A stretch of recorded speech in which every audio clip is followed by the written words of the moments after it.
Здравейте, хора! Днес ще опакаваме огромна кутия. Така, първо каза, че иска зелен молив. Слагаме го. От кога продавам зелени моливи? Просто. Един ключов държател за телефон. Съжалявам за звуците. Едни такива розовички, защото беше розово. Вземем малко жълтички. Ето. Слагаме. Ето такива. Казва, че иска едно синьо, така че ще сложим едно синьо. Такива дострящи.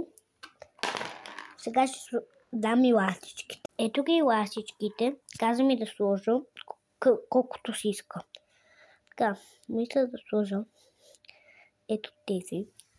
Слагам. Ето тези жълтичките.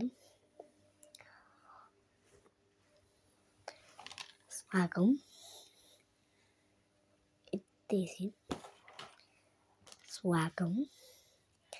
И да, това са ластичките. Защото аз много малко сложих. Тук, такива. Ако и вие искате, може да напишете какъв ви е любимият цвят. Шарено, какъвто ви е любимия. Ако не, какъвто ви е любимия. Ако искате сиво или черно или бяло, нямам. Така че някакви други. Ако искате черно, сиво, мога да ви дам, но в другата ми место. Ето тук е готова сега кутийката. Аз обичам много шарено.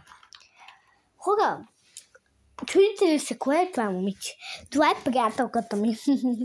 Защото тя живее в Варна и от това тази поръчка. Трябва да я прата до София. Не до София, защото